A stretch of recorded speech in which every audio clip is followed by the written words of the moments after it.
Good morning, sunshines. I hope you are doing well as can be expected during a global pandemic.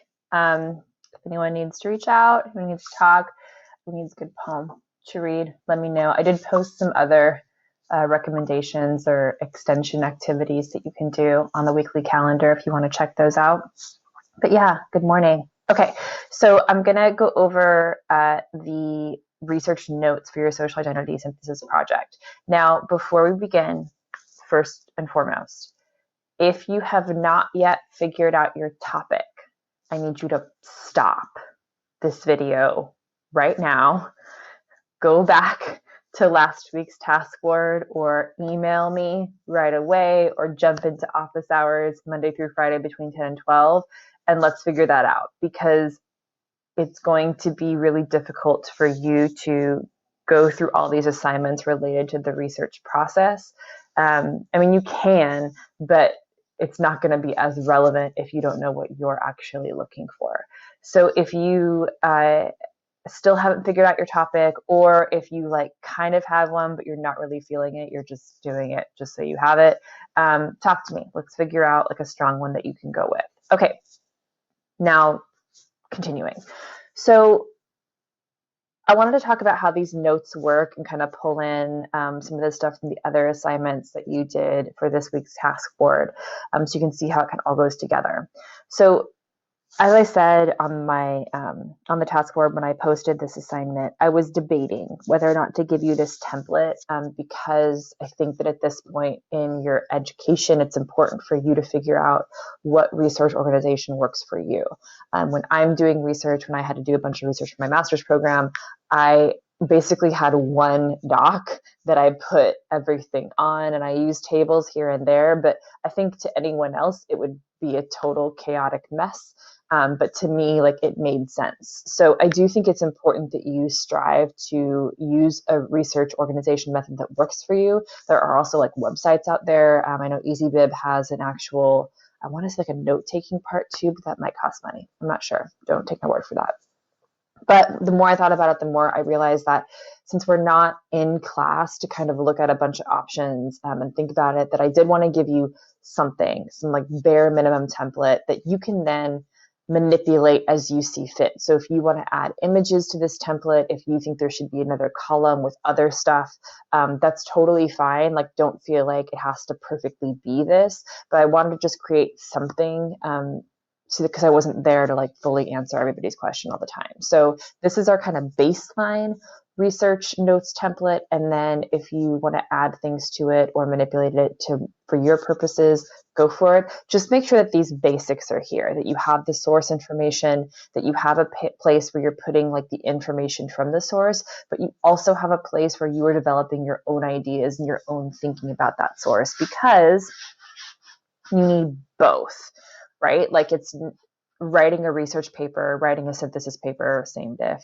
is not just here's what a bunch of other people said, the end. It's here's what some people have said about this, and here's how I'm making sense of it. Here's why that matters. Here's how it reflects on my main topic that I'm trying to make, or my main point that I'm trying to make. So make sure you have these basics, but then if you want to move stuff around, make different tables, go for it. Okay. So all that being said, I'm going to take you really quickly through how I see this working. So I decided that for my sample synthesis project, I was going to focus on Pinole, California. I talked about this briefly in Task Board 1. And the reason I wanted to go with Pinole is that I wanted something that was close to me. Obviously, all these things are close to you somehow, but something that I wasn't very sure about. And I felt like if I did Latchkey Kids, or I was going to research the Ghost Light for theater. If you're not a theater kid, you probably don't know what that is. But I was going to kind of research the foundations of that and then talk about my ghost light memories that I have growing up as a theater kid. But I decided to go with Pinole because I did want to talk about my grandparents. I think in this time of crisis, I've been feeling particularly connected with my grandparents, even those that are gone. And I wanted something that could connect me back to them. And I also wanted something that was based kind of in my Portuguese heritage. And I did know that Pinole, California, where my grandfather and my dad grew up, was like a heavily Portuguese immigrant community in the East Bay Area in Northern California, but I really don't know much about it. So I thought that choosing this topic would give me a way to include my heritage, but also talk about a specific place that's kind of near and dear to my heart, but also a place that I don't really know much about beyond the fact that like that's where my grandparents' house was. So I decided to go with Pinole.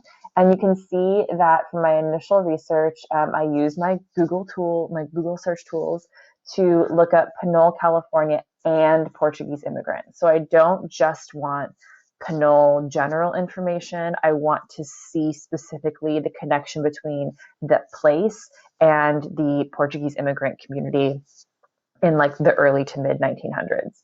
Oh, I could have done a year thing too, but I'll save that for later. So as I was looking, I first came across, I decided to skip the Wikipedia one because I felt like it was too generic, but I might go back just to look at the bottom and see what some of the source articles are for that.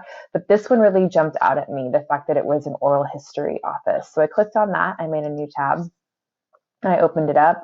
And I like this source because I think it's a bunch of different things in one. Like it has some like basic background stuff, but it's also oral history. So it has people talking about their experiences, which I think can be really powerful. I did a control find for Pinole, which you can do. So if you have like a source that has a lot of information on it and you're just looking for your thing, the thing that makes sense to you, you can do Control F to find it. And looking through, I have like a few people in here specifically to talk about Pinole. So I'm going to come back to this source later on, but for right now, just to show you how, oh man, a lot of videos in here, that's exciting, to show you just how this works, I'm just going to take this top part.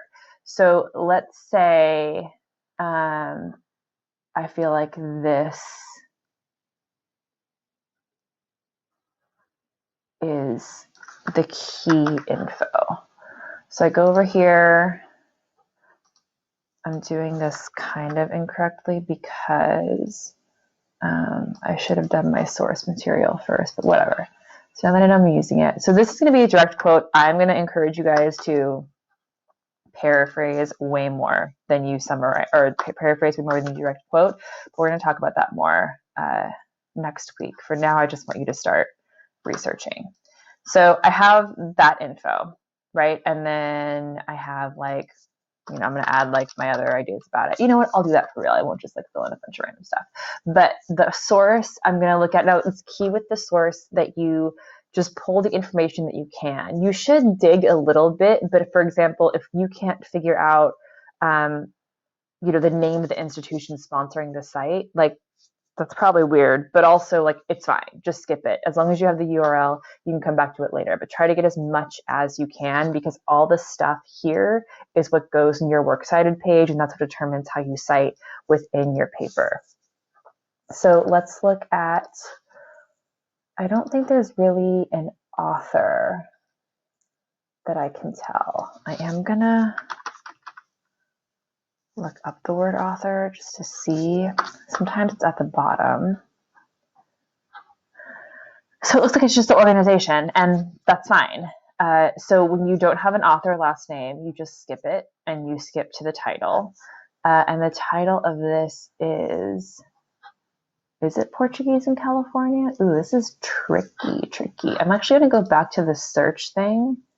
Okay, I'm going to call it Portuguese in California because that's what it's on the site. So notice like what's happening now is you kind of sometimes have to dig a little bit to get the information that you need.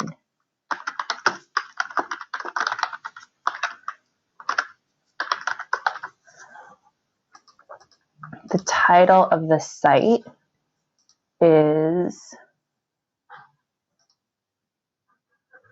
I don't know if the name of it sounds like the Regional Oral History Office is more the organization, right? Or I guess not. Like, what's the Bancroft part? You know what I'm going to do? I'm going to do this.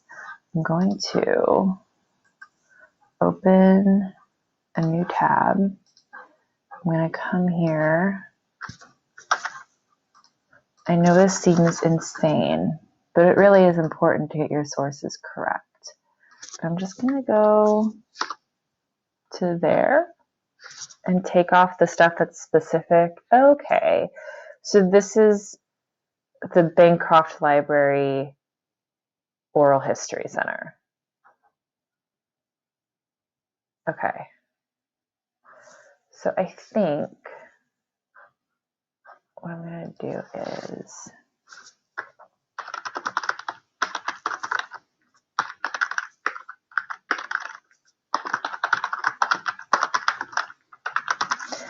and now I know that the name of the institution sponsoring the site is UC Berkeley. Okay, date of last update. We should be able to find that on the site sometimes at the bottom. Yep, last updated 0105.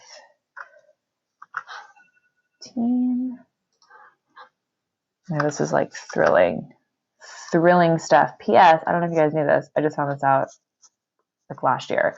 If you're copying from a website and it gets all weird, like it takes some of the HTML information with it, if you highlight it and you go up to this little button, clear formatting, it gets rid of all that.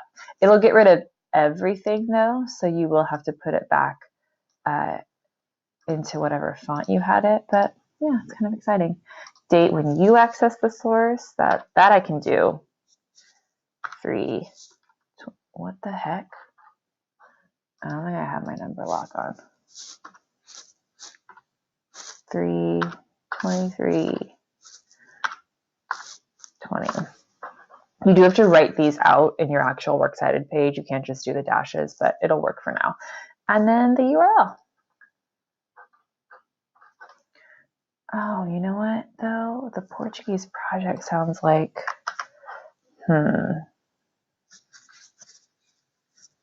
I'm having a slight moment of struggle because I feel like there's kind of multiple organizations behind this. So what I'm going to do is I'm going to do the Portuguese project here. And I'm just going to do a comma. Because I feel like you want to think about your source in terms of, like, what do they call them? They're, what's the word? Like, it's like a box within a box within a box. You know, it's like Petrushkas, like those Russian dolls, right? It's containers. So MLA calls it a container. So you have different containers, and there are containers within containers. And like, you want to have the most specific aspects of your source, but then you move out to like the larger container. So the first container of this is the article Portuguese in California, right? That's like the tiniest container. That's the article itself that I'm referencing. And then outside of that container is the Portuguese project. That's like seems to be the kind of organization behind this specific oral history project. And then around that is the Bancroft Library Oral History Center, right? So that's another container outside of that. And then outside of that container is UC Berkeley, like they're the backing institution for the whole thing. So with your MLA works cited citations, you want to have as much information as possible in as many different containers as possible. So that's just an example of how you would do that. So then I'm going to come over here, and I have this quote. So Portuguese began arriving in California aboard American whaling ships, upon which many served well before the gold rush. Although settling in urban areas as well, Portuguese have traditionally preferred to follow agricultural pursuits, where they have been especially active in the state's dairy industry. So I am spotting that, and that's interesting to me because I know that for my grandfather, Grandpa Joe was his name, was not involved in agriculture, but he was involved in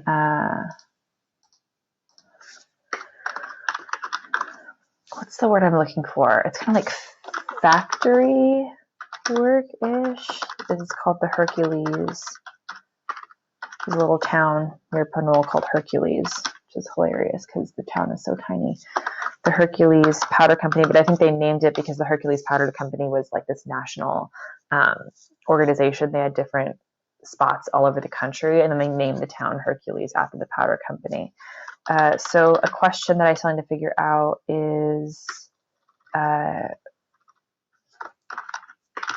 was Pinole, or did Pinole have like a different focus? Sorry for the swallowing, guys. I get nervous. Azores, that's where my grandpa's from. That's cool.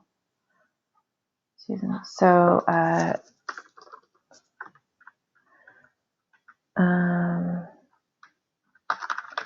look into these two distinct waves. Were these parallel to other waves of immigration in the US? Or was there... Super exciting watching me type. Something specific happening in Portugal to push people out and pull them to the US. So what I want you guys to see in this is that your research should lead you to more research, right? So a source isn't just like a piece of information. It's like, cool, you pack it away and it's done. That should open up new possibilities and new ideas. Here's the thing. I may not end up using some of the stuff that I find out. Like if I do a deep dive into the first and second wave of Portuguese immigrants, and I find that it just like opens up a whole other ball of wax, ball of worms, whatever, you know what I'm saying. If it opens like a whole other thing, then I may kind of let that go and focus back just on Pinole. But I should go down that branch and investigate it because it may lead to something really cool that I do want to use.